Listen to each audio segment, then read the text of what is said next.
Nah teman-teman, untuk agenda pertama kita masuk ke hallnya ya, ke convention hallnya milik Hino di sini.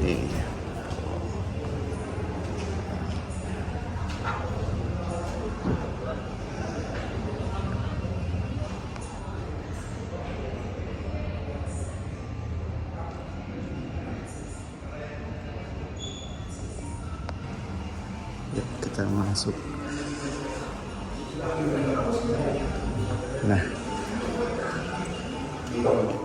Nah, teman-teman, kita sekarang masuk ke Ranger Room ya, ruang Ranger. Nah, sini. Duh, mana ya? Ini udah ada isinya. Oke nih, penuh. Udah isi. Oh, ngadek mas berarti. Tempel ada tempel. Bangku tempel itu nggak ada ya?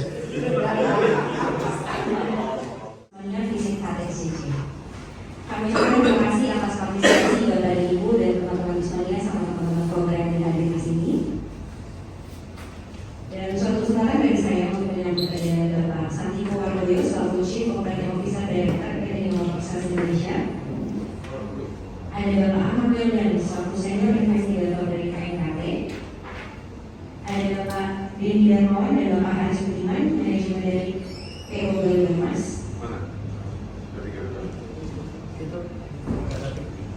Dan ada Bapak Sutrisno, Komisioner dari PO Hijaya. Ada Bapak Yani Taryadi, Head of Operation PO Laju 5. Ada Bapak Iwayan Cintranu sebagai Ketua Umum Bismania Community. Dan teman-teman Bismania Community dan teman-teman program.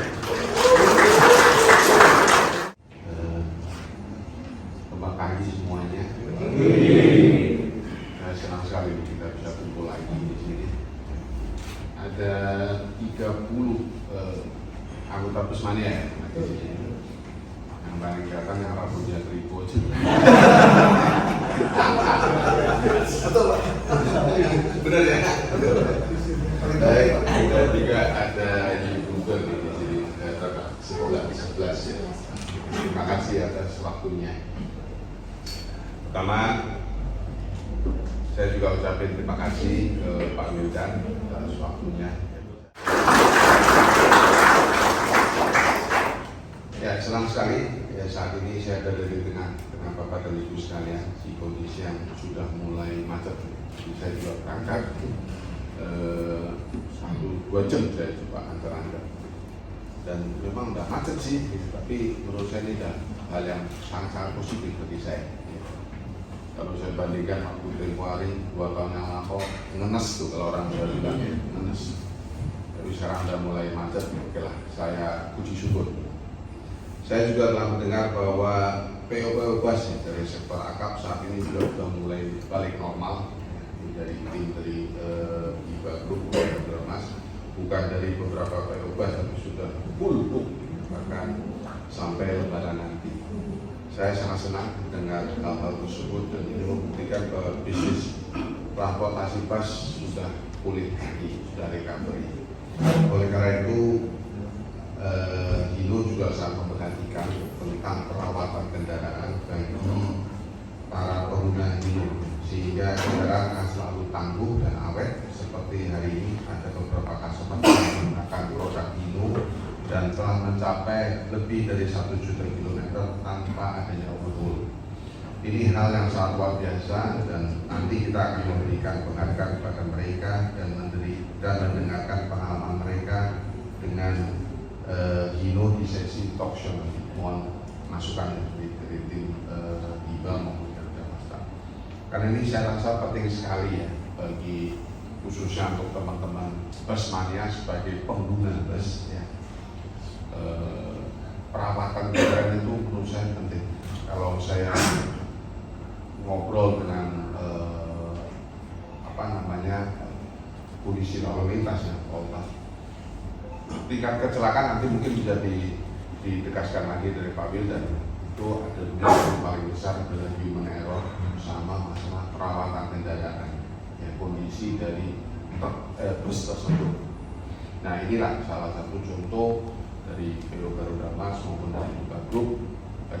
dia dalam merawat mobil sampai 1 juta kilo tidak overhaul. Nah, ini yang sangat-sangat penting, dan ini membuktikan bahwa perawatan satu sisi dari faktor kecelakaan itu jadi perawatan mereka sangat-sangat perhatikan. Ini 150 bahkan atau yang otomatis maupun manual, tapi jangan lupa kita juga punya bus yang legendaris juga, mungkin teman-temannya di AK 215 yang sekarang di AK 240 mesin depan ini biasanya untuk jarak-jarak pendek ya. Jadi ini saya juga mau mengingatkan kembali ya, bahwa AK ini juga masih eksis ya, dan ada beberapa kelebihan yang AK yang baru sekarang AK 240 itu GVW-nya sekarang 12 ton, kemudian juga karena mesinnya sudah common rail, karena semua harus Euro 4, jadi kita harus menggunakan mesin common rail. Kita juga dilengkapi dengan overheat control system ya, karena kalau saya lihat Tewa ada rumor ini karena bus-bus itu sudah overheat. Nah ini dengan adanya overheat control system udah nggak akan terjadi lagi ya, kecuali kalau overheat control systemnya dilepas atau dikoprek-koprek, nggak tahu lagi deh saya.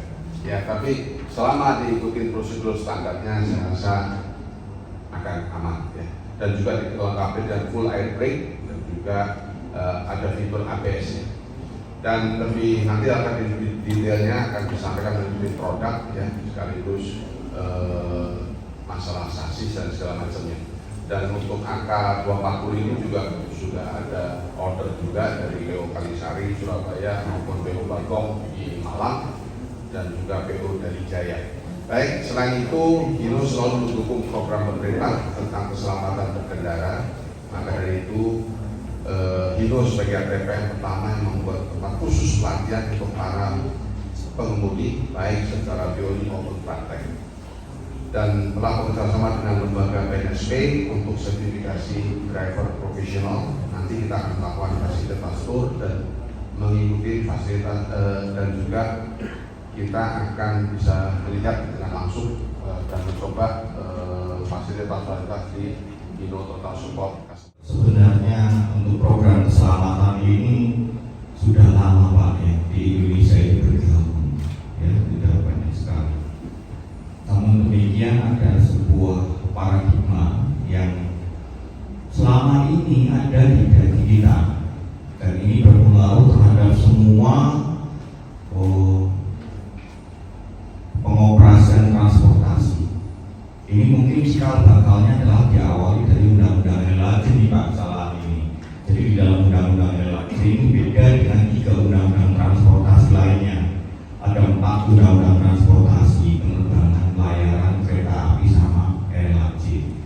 Di 3 undang-undang tadi itu menyatakan bahwa ketika ada kecelakaan itu harus dicari penyebabnya. Dan apa yang menyebabkan fatal itu jelas dan tegas. Tapi di undang-undang LHJ hanya menyatakan kalau terjadi kecelakaan maka akan dilakukan tindakan pro justisia, siapa yang bertanggung jawab dalam kecelakaan itu. Nah, orang ini berpengaruh mulai kepolisian sampai perusahaan sampai semuanya. Berapa kali saya datang ke perusahaan, Bapak sudah mau investigasi sudah. Gimana kesalahan ini? Iya Pak, ini kesalahannya pengemudi, tindakannya, sanksinya itu. Setiap saya datang itu ternyata seperti itu yang saya temukan. Jadi kita belum pernah melakukan namanya investigasi yang empiris. Ketika sebuah terjadi kecelakaan, ada yang ngomong penyebabnya adalah faktor manusia. Manusianya siapa? Apakah pengemudi atau mekanik atau manajemen? Kemudian kesalahannya apa? Human error itu ada 2, ada violation pelanggaran, ada error. Error itu ada 3, ada skill based error, ada loss of situational awareness, ada loss of control. Pelanggaran ada 2 macam, pelanggaran yang bersifat rutinitas, ada bersifat situasional. Yang dimaksud human factor di sini yang 80% itu yang mana? Kita nggak pernah mengetahui.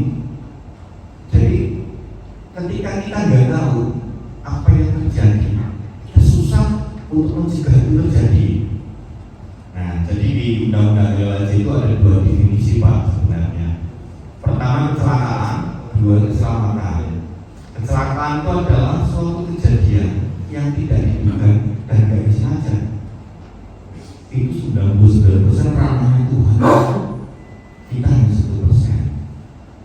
Asal jejak itu kasih kunci jalan. Ini yang nggak boleh. Sama-sama teknologinya udah ya. Nah, ini yang bahaya Pak. Dan nanti saya akan cerita. Saya pernah naik bis ini yang dari Jakarta ke Cirebon. Takut Pak. Ya, jalan berapa senti aja itu. Pak, Bapak itu nanti sana ngerem Bapak tenang aja Pak.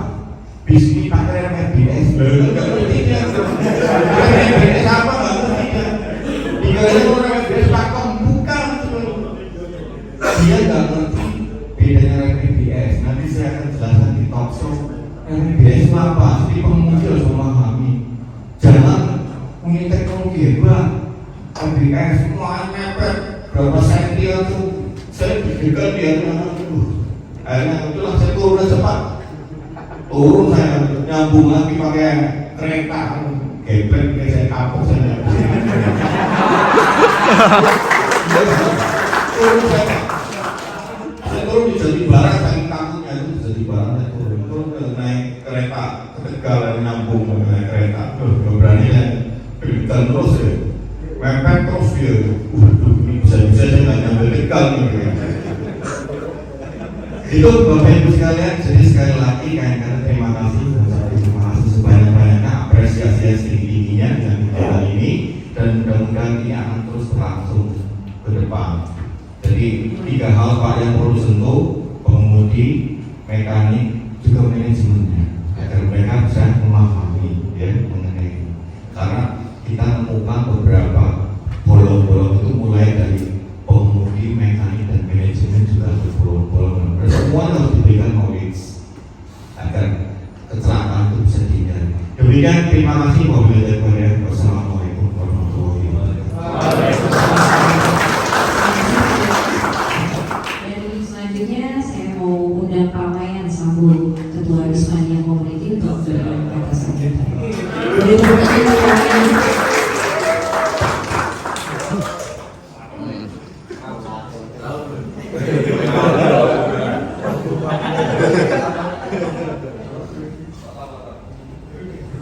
Jangan potong. Nanti Pak Santi kalau bareng sama saya kan. Iya. Oke, selamat pagi teman-teman semuanya. Assalamualaikum warahmatullahi wabarakatuh. Waalaikumsalam. Terima kasih banyak buat Hino, Pak Santito, sama timnya semua, Pak Anton, Mbak Kian, Pak Tatu semuanya. Terima kasih banyak. Kemudian juga dari KNKT, Pak Wildan, dari pihak Garuda Mas, Iba Group, Raja Prima, dan Nuri Jaya. Ini yang belum tahu perkenalan Pak, kami dari Bismania Community. Bismania Community adalah komunitas non-profit. Itu adalah komunitas yang berbasis non-profit oriented dengan asas seduluran. Kita mempunyai 2000 member yang tersebar di seluruh wilayah Indonesia. Lalu apa sih tujuannya terbentuk Bismania Community? Bismania Community terbentuk tujuannya adalah untuk bisa sama-sama punya satu visi dan misi untuk memajukan transportasi di Indonesia, terutama transportasi darat di Indonesia. Kemudian ke depannya, selama kepemimpinan saya ingin membawa Bismania ini arah ke depannya adalah untuk bisa mendorong program-program pemerintah yang tujuannya sama dengan kita, itu memajukan transportasi. Kebetulan berhubungan dengan KNKT sih. Kalau saya dulu Pak, jujur aja Pak ya, saya dulu adalah orang yang nakal dalam artian saya itu senang ngomong supir dan banter. Saya dari Surabaya Pak, kebetulan ini saya baru saja nyampe dari Surabaya juga, kelihatan masih ngantuk ya. Karena naik bisnya nggak Hino, jadi aku ngantuk.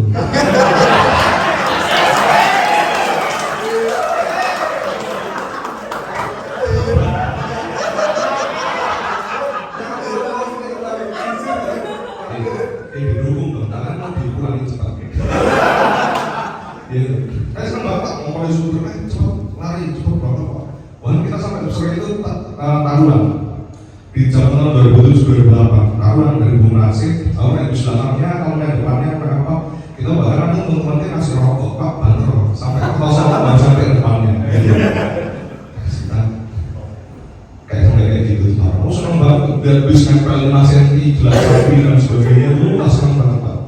Tapi di suatu ketika ada titik balik yang membuat kita akhirnya sadar bahwa perbuatan kita itu salah. Kita harus merekam di sebuah ruangan. Yang pertama adalah kita kemudian diajak kunjungan ke sumber kencang. Kita bisa masuk ke sana. Kita tahu, loh, sumber kencang yang katanya saya kecelakaan itu ternyata manajemennya hebat sekali. Di luar pikiran kita.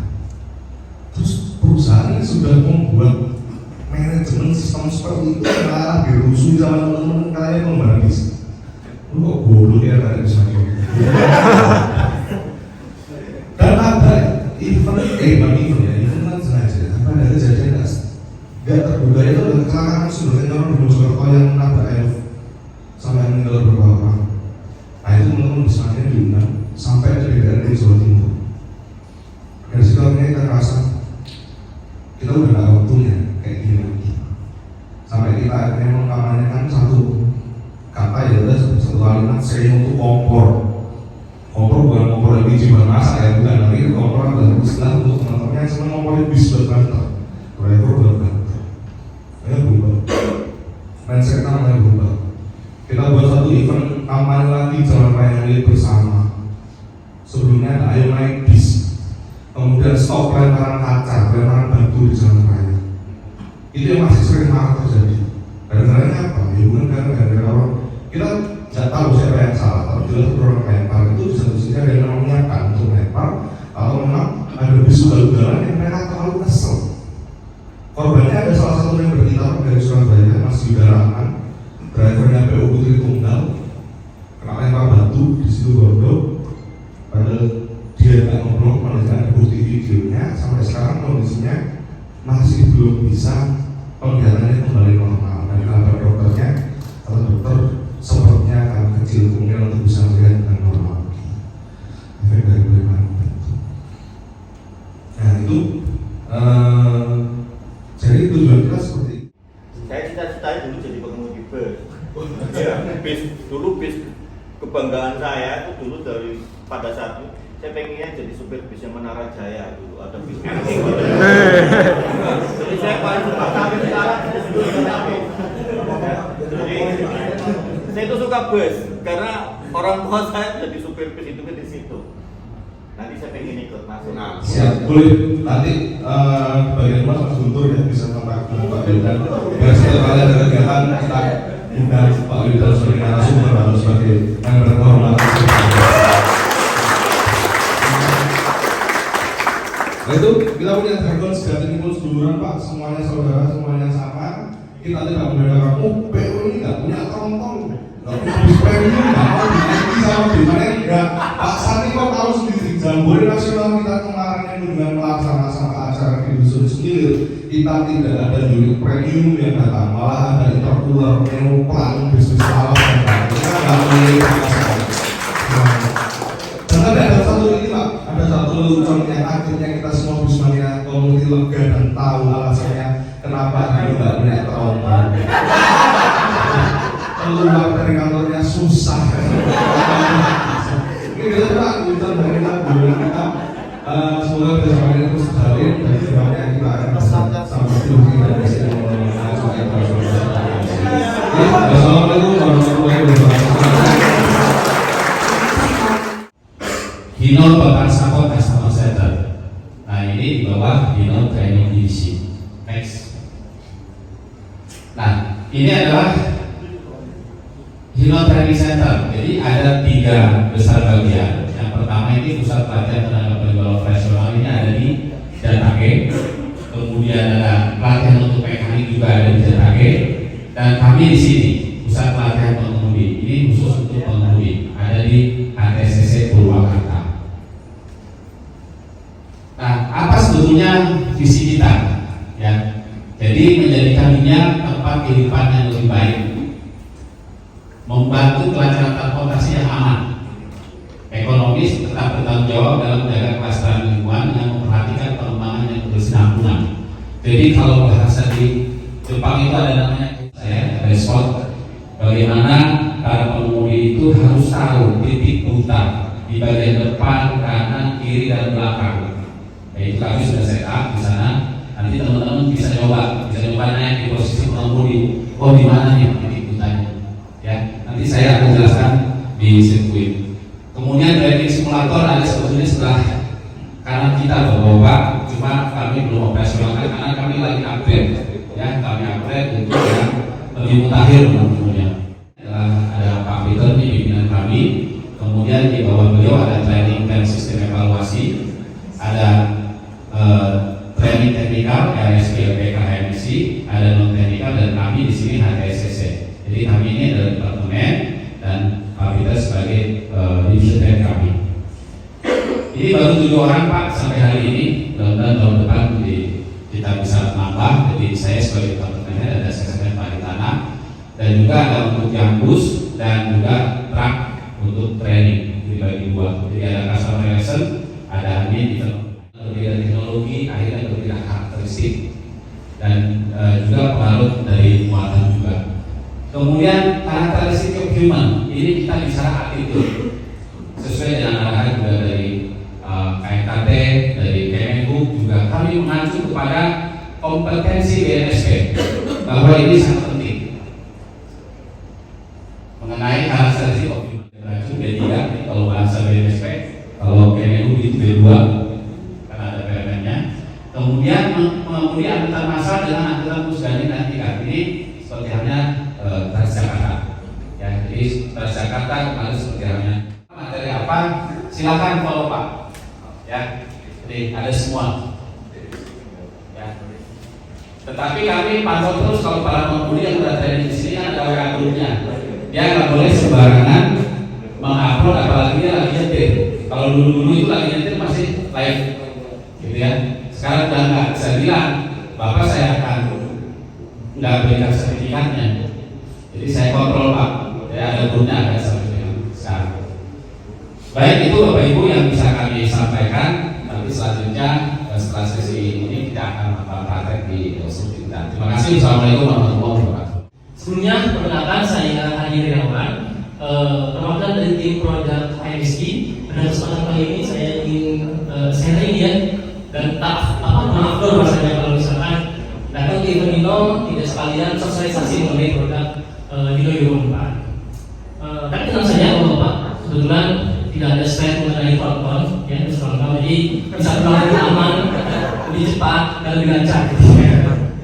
Oke, saya izin next slide. Nah, ini mungkin kategori dari Brisino saat ini ya, ada small bus, medium bus, dan big bus. Frontalnya belum ada ya Pak. Maksudnya ke maxi bus ya Pak. Kebetulan juga saya tiap hari, kebetulan saya di Bandung Pak, jadi tiap hari itu saya naik Transjakarta di Tasik Timur ke Cawang Ciliwung gitu ya, PP Pak, ya kurang lebih ya 40-60 km. Kemudian juga pas masih single saya juga karena kampung di Bandung sering naik bus juga Pak, dari Cawang ya, kebetulan naik PO Prima Jasa turun di terminal Wimanya. Jadi kemungkinan saya juga salah satu dismanya, cuma nggak masuk member ya. Oh belum masuk. Oke Pak, jadi langsung mungkin ada materi yang kita bantu.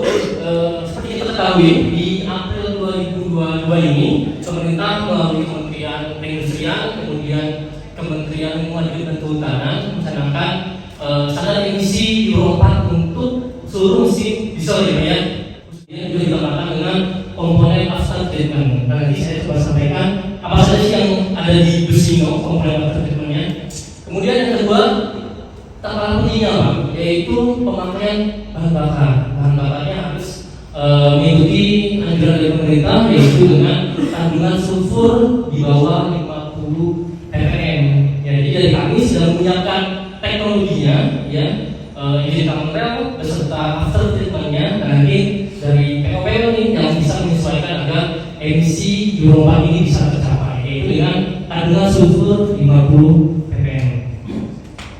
Nah ini ada dua komponen utama ya di mesin Brisino yang menggunakan after treatment EGR, exhaust gas recirculation. Sederhananya gas buang yang dikeluarkan dari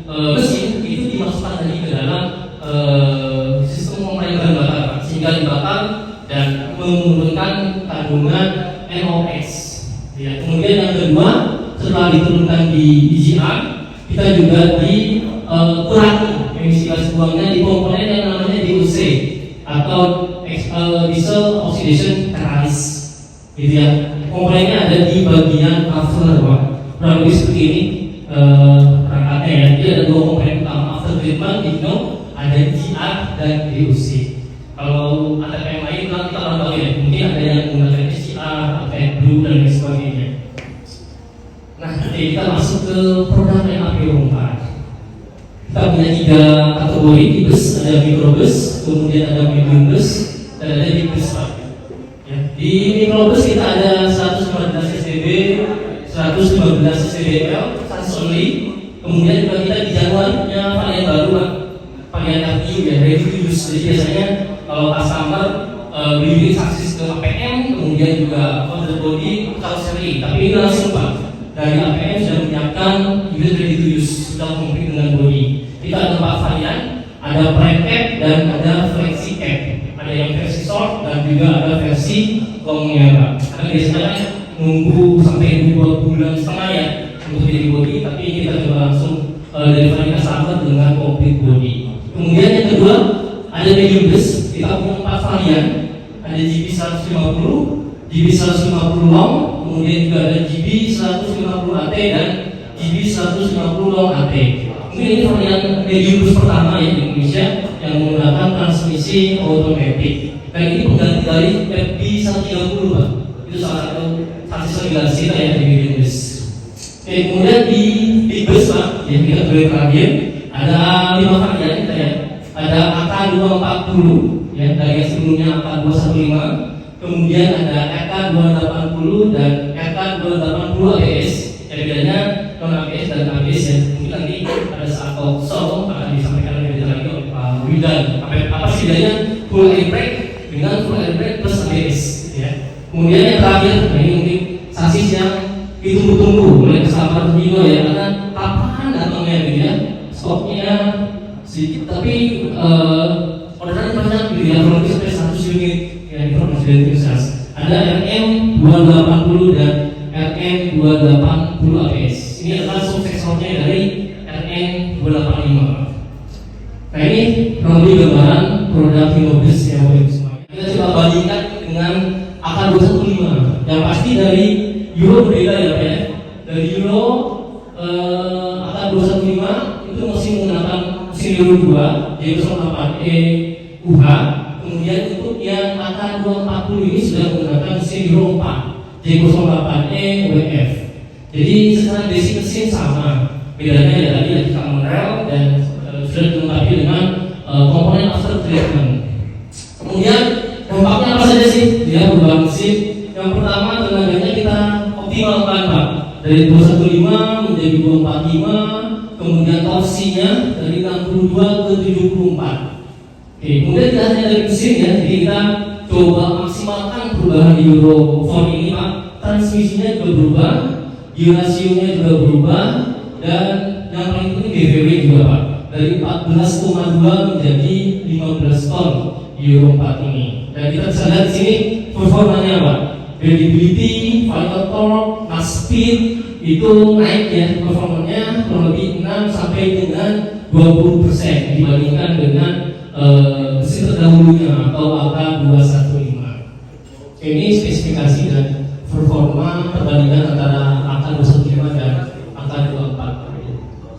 Oke, nah tadi sudah dibahas perubahan besarnya yaitu di engine untuk ibu semuanya, kemudian di transmisi, kemudian di engine kita juga sudah menggunakan VNT, Pak, variable turbo yang bisa meningkatkan tenaga yang lebih optimal, namun juga akan tetap efisien.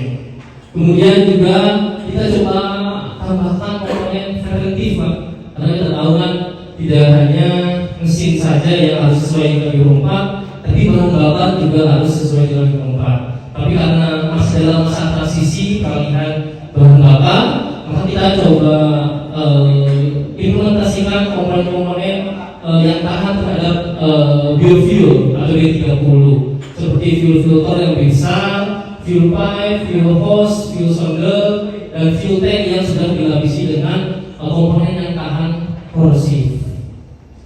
Oke, nah itu tadi engine. Nah sekarang penampakannya apa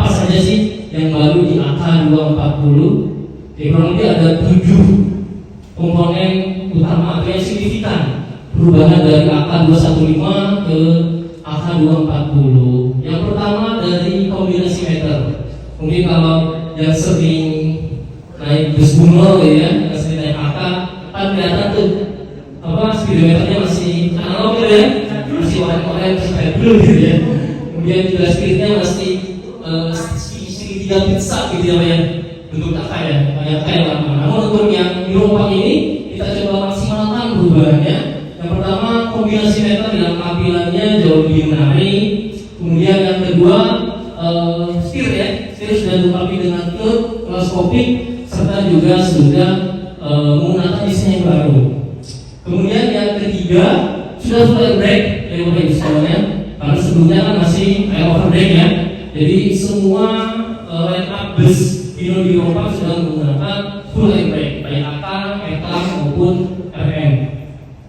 Kemudian ban rada tubeless dengan menggunakan baut roda ISO 10. Nah ini juga salah satu mungkin yang membedakan antara Hino Euro 4 dengan Hino Euro 2. Karena kalau sebelumnya kan kita gampang ya bapak semuanya ya. Misalkan ada bus, bodinya apa dari atau apa bodimeter A gitu ya. Kita lihat ini sasisnya pakai apa ya? Oh bisa lihat dari baut rodanya. Kalau 8 biasanya Hino nih, kalau nggak EK, AK gitu ya. Nah kalau sekarang sudah 10 di bautnya, jadi paling susah ini membedakan mana antara sasis Hino dengan sasis dari ada lainnya. Oke, kemudian kita juga sudah dilengkapi dengan auto slide adjuster. Jadi ini adalah fitur untuk meminimalisir perawatan rem. Jadi tidak menambahkan maintenance. Jadi ketika kampas remnya makin nipis, tapi space-nya itu tetap terjaga. Pak. Ini juga bisa masuk ke sistem safety dari perubahan Euro 2 ke Euro 4. Oke, kemudian radiator, yaitu untuk mengoptimalkan sistem pendinginan. Kemudian terakhir kapasitas dan kecepatan pengisian baterai lebih tinggi dengan menggunakan alternator berkapasitas 90 ampere. Itu mungkin ya 7 perubahan yang cukup signifikan dari AK215 ke AK240. Mudah-mudahan bisa. Oke teman-teman, saatnya kita mencoba bus Hino AK240 ya. Kita bakal review dan ini dibagi 2 kelompok, kelompok 1 dan kelompok 2. Nah itu kelompok satunya, ini kelompok 2. Nah kita masuk ke dalam bis. Baik, melanjutkan tadi yang saya presentasikan di kelas. Ini adalah tur kita besar. Yang pertama ini area melanjutkan. Iya.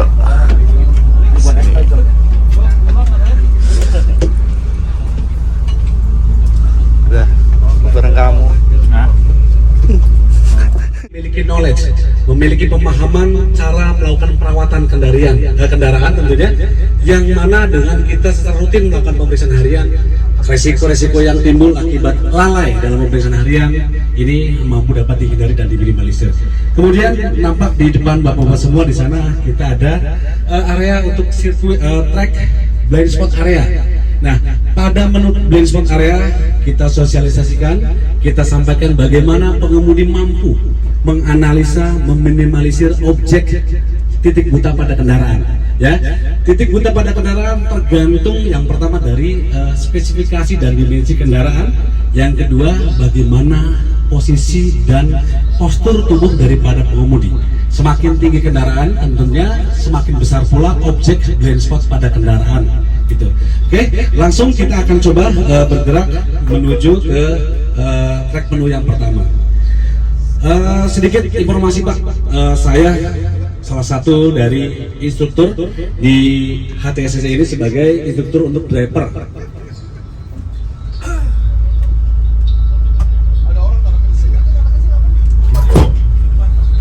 Poin-poin.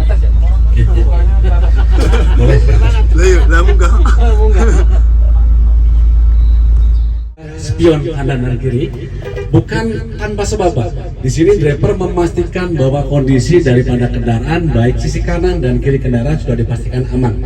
Kemudian pada saat akan melakukan pergerakan, di sini untuk para pesertanya kita minta ataupun kita pandu untuk bagaimana melakukan komunikasi. Dengan cara apa? Dengan cara membunyikan klakson, ya, sebagai pertanda dan juga komunikasi pada saat berada dalam kendaraan.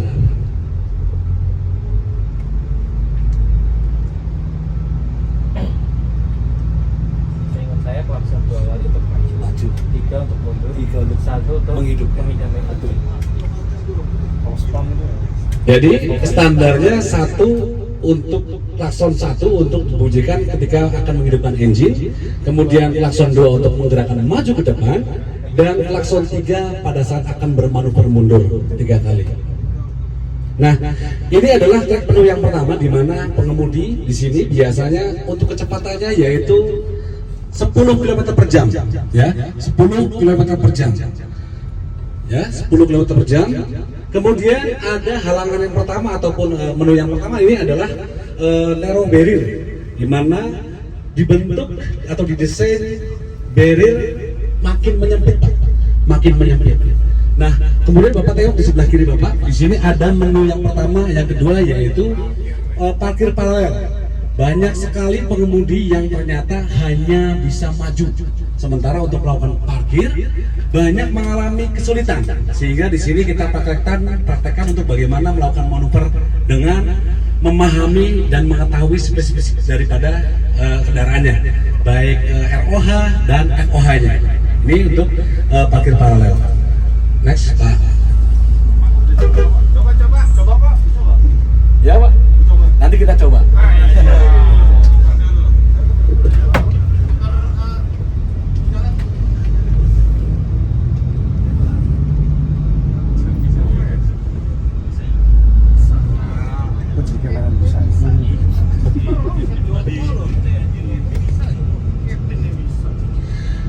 Nah, berikutnya menu yang berikutnya adalah menu stop and go, di mana pada menu stop and go ini terdapat rambu ya, yang menunjukkan bahwasanya kendaraan harus berhenti, ya, kendaraan harus berhenti.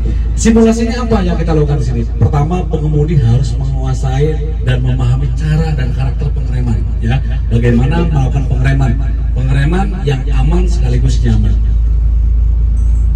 Kemudian bagaimana pengemudi melewati stopper bumper, ya, dimana biasanya ini ada posisi tidur, nyaman atau tidaknya pada saat kendaraan melewati stopper bumper atau posisi tidur itu tergantung dari kebiasaan.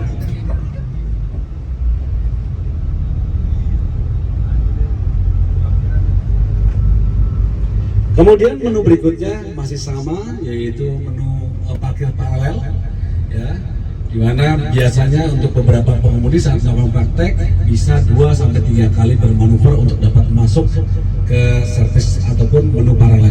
Kemudian stop Pak Afila, di sebelah kiri Bapak di sini ada menu untuk S, ya, parkir S ataupun jalur S, di mana pengemudi ini biasanya diperuntukkan ketika melewati jalanan berbukit, ya, tebing berbukit dan juga jalanan menurun di daerah pegunungan. Kemudian kita lanjutkan untuk menu berikutnya. Pasaman. Ya, daerah Pasaman. Bukit Tinggi, Situ Julawe. Pasaman. Iya, Bim. Basic saya juga pengemudi Pak, seperti dulu Wayan tadi cerita. Basic saya dulu pembalap di beberapa PO bus dan juga truk, ya, di Jawa dan Sumatera. Bisa Pak itu Pak?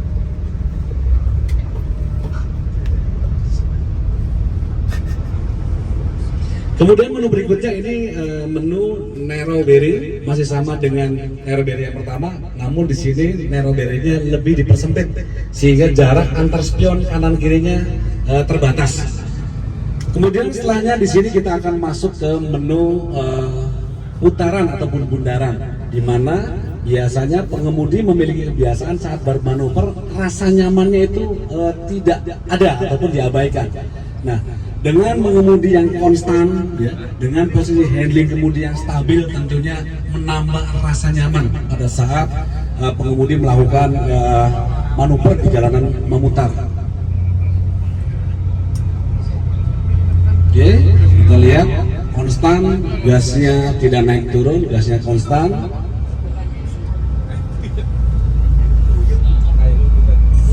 Dan kemudian kita akan masuk ke menu portal area. Nah, di area portal ini penting untuk kita sampaikan bahwasanya menu portal ini biasa ya untuk para pengemudi terkadang mengabaikan. Selain pengemudinya belum mengetahui route hazard mappingnya atau track menu yang atau track jalanan yang akan dilewati, terkadang mengabaikan, Pak. Beberapa kasus banyak sekali, Pak. Ya, banyak kasus yang ternyata pengemudi belum hafal jalan, tiba-tiba ada portal, ya, ada JPO ini nyangkut. Nah, di sini bagaimana kita pandu, kita guidance, kita berikan pemahaman kepada driver bagaimana cara untuk menganalisa dimensi daripada kendaraan, baik tinggi, lebar, dan panjang kendaraan. Disinilah kita pastikan pengemudinya sudah memiliki pemahaman terkait dimensi kendaraan. Oke, next.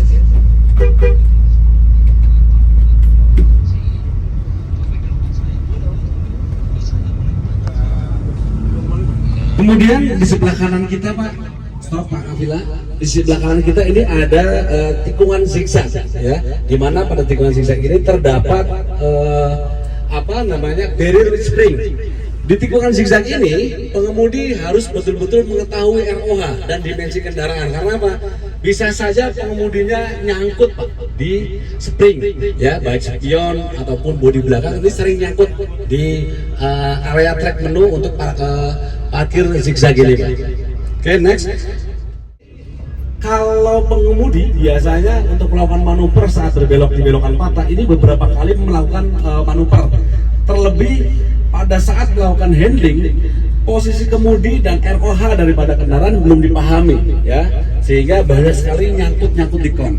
Kemudian sebelah kiri Bapak bisa lihat di sini adalah menu untuk parkir mundur, ya, menu untuk parkir mundur.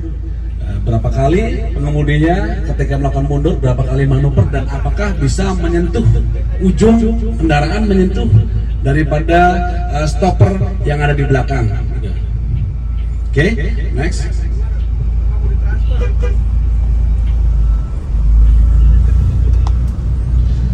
Selanjutnya kita akan masuk ke menu untuk safety braking.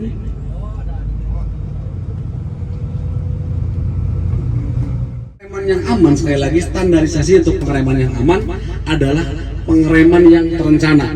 Terlepas dari pengereman yang tidak terencana, semuanya masuk kategori pengereman tidak aman. Nah, selepas kita bisa melakukan pengereman dan aman, tentunya harus memiliki kenyamanan. Seperti kita akan simulasikan berikut ini, dengan lintasan sepanjang 100 meter, jarak tempuh 100 meter, kemudian kecepatannya hanya 30 meter saja, 30 km saja. Nah, dengan kecepatan 30 km per jam, tentunya standarisasi yang harus dilakukan untuk melakukan pengereman adalah 30 meter. Karena standar pengereman adalah 1 meter untuk setiap 1 km. Nah, di sini kita akan simulasikan dengan kecepatan 30 km per jam, apakah mampu melakukan pengereman yang aman sekaligus nyaman dengan jarak pengereman yang hanya 20 meter saja.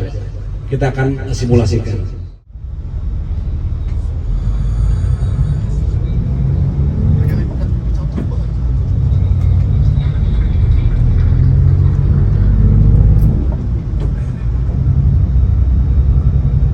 Kecepatan sudah 30 km per jam. Nah, jarak pengereman hanya 20 meter. Kita bisa merasakan, Pak, beberapa penumpang ini seperti terdorong ke depan, ya, kalau pengeremannya hanya aman. Lalu kita akan simulasikan bagaimana cara pengereman yang lebih nyaman, Pak.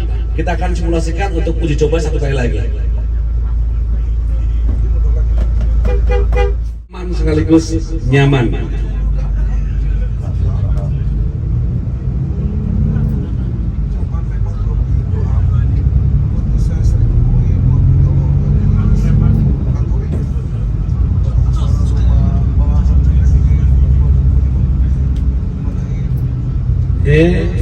Ini, nah, berbeda rasanya dari yang tadi, Pak. Ini lebih halus, ya, lebih halus. Kemudian ini, Pak, menu yang dapat kami sampaikan. Selanjutnya kita akan beralih ke batch yang berikutnya ataupun peserta yang berikutnya. akan expand untuk menu off-road ya di sebelah kanan kita. Ya, 1 tahun kita berjalan ya, ada kurang lebih 54 batch. Ya. Boleh Pak? Parkir paralel Pak. Boleh Pak, nanti kita simulasikan. Aman Pak? Aman. Kami belum tahu Pak. Boleh, nanti disimulasikan Pak. Ya, silakan. Tadi itu Pak, yang terakhir belum dijelaskan. Tips untuk melakukan pengereman yang aman dan nyaman. Yang pertama ya, pengereman yang aman sekali lagi adalah pengereman yang terencana. Bagaimana melakukan pengereman yang nyaman dan aman adalah dengan kita merencanakan pengereman. Seperti kita tahu Pak, namanya pesawat belum ada istilah remblong dalam pesawat. Kenapa? Karena pilotnya melakukan pengereman yang terencana. Begitupun dengan masinis pada kereta api selalu menggunakan teknik pengereman yang terencana seperti itu. Jadi triknya adalah lakukan pengereman yang terencana, kemudian maksimalkan penggunaan rem. Fungsi-fungsi rem antara lain pertama ada engine brake, kedua ada exhaust brake, dan yang ketiga ada service brake. Rata-rata pengemudi hanya mengandalkan yang namanya service brake, padahal ada sistem pengereman yang jauh lebih mumpuni, lebih aman sehingga kita semua bisa terhindar dari risiko brake fading Pak. Kasus kecelakaan yang terjadi sekarang ini banyak sekali melibatkan kendaraan ya, baik Hino ataupun kompetitor lainnya yang sama Pak masalahnya ya. Dari knowledge dan pengetahuan pengemudi yang tidak memahami karakter daripada kendaraannya dan cara melakukan pengereman yang tepat. Karena jauh-jauh ya kita sering sampaikan bahwasanya ada bagaimana cara melakukan pengereman supaya lebih maksimal, termasuk penggunaan engine brake lebih maksimal di turunan, exhaust brake lebih maksimal di turunan. Baru kita lakukan atau kita bantu dengan yang namanya service brake itu Pak. Baik. Nah, setelah kita nyoba sirkuit di HTSC ini ya, HTSCC ini kita bakal explore sasis Hino AK 240 ya. Tinggi. Iya. Iya. Nah, ini ya. Sasisnya udah baut 10, dia ada Euro 4. Nah, ini kalau tadi kita pas pertama kita cuma lihat-lihat aja, sekarang kita sudah didampingi oleh Salonin teman-teman ya. Teman-teman oleh yang bertugas. Nah, iya. Di Hino. Betul itu. Boleh Bapak Ibu semuanya bisa mendekat Pak. Kita masuk ke area product explore mengenai AK240 ya. Yang tadi secara presentasi sudah saya sampaikan perubahannya apa saja sih yang cukup signifikan dari AK215 ke AK240 Pak. Yang pertama terkait standar emisi Euro 4, di mana perubahannya sudah pasti di engine ya Pak ya, atau di mesin ya. Secara basic mesin sama, masih menggunakan J08E Pak. Ya, sama seperti AK215, namun ada beberapa komponen tambahan after treatment ya, yang tadi sudah disampaikan. Ada EGR, exhaust gas recirculation, kemudian juga ada DOC Pak, ada DOC, diesel oxidation catalyst. Oke, kemudian tambahan di engine lainnya kita sudah menggunakan VNT Pak, variable nozzle turbocharge. Itu sama seperti di mungkin mobil Pajero atau Fortuner ya, sudah pakai VNT gitu ya, seperti itu. Untuk di engine perubahannya ya plus jika dibandingkan dengan model sebelumnya yang masih Bospom, sekarang sudah sistem common rail Pak. Betul, sudah dilengkapi dengan ECU. ECU-nya ada di bagian engine Pak, nempel di engine posisinya. Kemudian masih di bagian powertrain transmisi Pak. Transmisi juga berubah menjadi MX-06 gitu ya. Sebelumnya di AK215 kan MX-06 ya Pak ya. Seperti itu. Jadi engine, powertrain itu berubah. Seperti itu. Kayak iso nyendal mana? ABS-nya ada perubahan. ABS untuk di AK saat ini belum diimplementasikan Pak. Jadi ABS khusus di RK dan RM sebagai varian, betul yang 80 Pak. Oke, kemudian yang paling mungkin menarik kasat mata yaitu di bagian setir ya Pak ya. RM ya? Jadi berubah sama seperti RK dan RM Pak, gitu. Jadi kita common use untuk bagian setir dan bagian dashboard Pak. Speedometer ya? Speedometer, betul. Ini mohon maaf masih ketutup plastikan. Ya, kemudian juga sudah teleskopik steering Pak. Jadi lebih nyaman pengemudi. Betul, bisa menyesuaikan dengan naik turun ya? tubuh ya. Naik turun, maju mundur. Gitu. Setirnya udah bisa.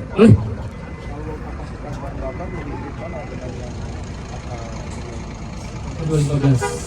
Kita belum pernah uji apa yang untuk AK-2015 Pak. Ya kalau dilihat dari sisi bahan bakarnya, kalau dengan Amreng ini kan memang sudah diprogram ya, harusnya lebih irit dari 240. Jadi tenaga besar, tapi untuk suplai bahan bakarnya sudah diprogram dengan ikan. Nah, untuk bahan bakar sendiri Pak, kan selama ini kan di Submarin ini kan Euro 4 nih, kalau dia solar gimana Pak? Itu pertanyaan. ATPN tetap merekomendasi menggunakan itu sulfur yang rendah. Sulfur yang rendah. Kembali lagi sama kalau menggunakan non sulfur rendah, biasanya emisinya nggak tercapai. Sama injection mana ya Pak? Ya. Gitu Pak. Namun tadi paralel mungkin ya sampaikan bahwa sistem bahan bakar kita juga sudah upgrade Pak ya sebelumnya. Di filter bahan bakar kita sudah ada 3 buah ya, 2 di sasis, kemudian 1 di engine ya. Kemudian juga dari segi volume lebih besar dibandingkan dengan model sebelumnya.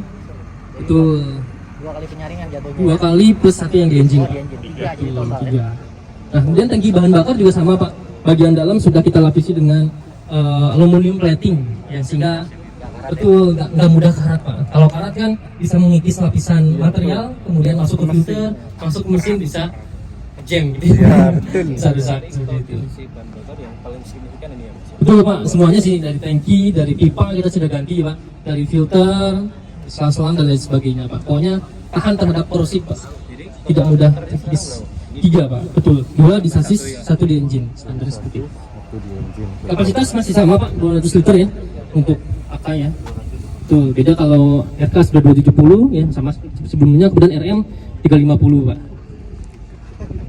Kemudian juga yang paling signifikan sistem pengereman Pak. Ya, sebelumnya kan masih air over ya Pak ya. Sekarang sudah full air Pak. Full air brake. Kapasitas oli Pak. Betul. Kapasitas oli. Kapasitas oli masih sama Pak. Oh iya, sama 2015. 13,5 ya masih sama Pak. 13,5. 13,7 sampai 13. Sayangnya RM-nya nggak ada di sini nih. Iya. RM juga sama juga Pak. Ya sama karena basicnya masih G08 ya Pak. Masih sama kapasitas oli RM ya? Betul, masih sama. RK, RM, AK masih sama Pak. Oke, kemudian ban sudah radial tubeless, kemudian baut roda juga sudah 10 stud ya Pak ya. Sebelumnya 8, sudah 10 juga. 10 juga. Makin susah bedainnya Pak. Apa ini? Bisa adaptasi Asus Ranger? kita nggak rekomendasi sih Pak untuk AK sama RK karena kita kan punya produk RM. Iya. Biar RM-nya laku ya? Betul. Kalau dulu karena kita kan punyanya RN kan narrow ya Pak ya, jadi kalau pakai SHD kan biasanya modif dari RK gitu ya, pakai ersas dibuat wire jadi bisa SHD. Sekarang sudah ada RM. Sekarang udah bisa RM. Ada solusinya Pak. Makin memanjakan konsumen lah bahasanya. Pasti Pak.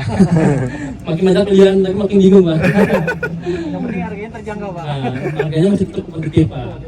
Betul. Oke, lanjut Pak, mungkin kita bisa. Biar nggak Iya. kreket. Kasih minyak ini. Biar nggak kreket-kreket. Pasti Pak. Jadi kita nggak tahu mungkin PM yang lain cuma ganti mesin gitu ya. Dari 2 ke 4, tapi kita tidak hanya pas sekaligus Pak. Karena waktu kita evaluasi produk juga ini kapan nih perubahan terutama dari segi visual yang kelihatan nih gitu ya, setir, dashboard atau speedometer sama baut roda gitu sekarang yang sering dibahas Pak, yang cukup signifikan sekali. Kalau sampai sekarang produksi udah jalan? Produksi masih Pak, cuman memang kuantitasnya cukup terbatas nih Pak. Karena permintaan banyak mungkin? Permintaan banyak, betul. Supaya masih sama tapi demand-nya kan banyak Pak. Karena COVID udah berakhir Betul. sih ya. Iya. Terus yang apa udah pesen katanya Kalisari apa ya? Kalisari tadi? Iya Kalisari ya, udah sama Kalisari Jaya, udah. Jawa Timur. Jaya ya? Betul. Oh. Bagong. Bagong. juga. Oh iya. Rata-rata Kalisari, semua Jaya, jarak deket lah ya. Bagong, AKDP. Bumel lah ya, Iya, Wis Bumel. Sugeng Rahayu. Barangkali ya. Karena bisa dibilang kalau mesin depan nggak ada saingan lah ya. Iya, nggak ada saingan. Yang kompetitor sebelah udah habis semua ya Pak ya. Jadi pemainnya cuma 1 nih, akan. Nggak bisa kenal pot war lagi. Tapi masih bisa ini Pak, spok-spok ini. Oh iya. Iya. Ya, kalau Ranger kan dulu kan weng. Jadi silakan Pak, kita bisa diskusi bebas Pak. Tarikannya sama itu stus-stusannya gimana? Sama 215. Nah, ini kan udah bahasanya udah elektrik lah, common rail. Gak usah khawatir Pak, karena torsi yang lebih besar pasti bisa di atasnya 215. Kalau dilihat secara di atas kertas ya, tapi secara yang di atas kertas kemungkinan harusnya iya gitu. Iya. Harusnya iya ya. 215-nya jangan lupa. Iya. Standar loh, Pak. Maksudnya artinya sama-sama standar harusnya sih lebih besar. Iya. Kalau udah setelan balap. Kertasnya Iya. sudah beda gitu ya. Udah beda. Ini kan sekarang ini kan udah canggih-canggih ya, bengkel-bengkel remapping dan tapi kita nggak anjurkan Pak, jangan sampai, kalau bisa jangan di remapping. Itu akan maksudnya menghanguskan garansi atau Iya, apa? udah pasti. Oh, udah pasti. Menjadi cumi-cumi lagi. Cumi-cumi balap. Cumi-cumi darat. Inspection selanjutnya. Oke, siap.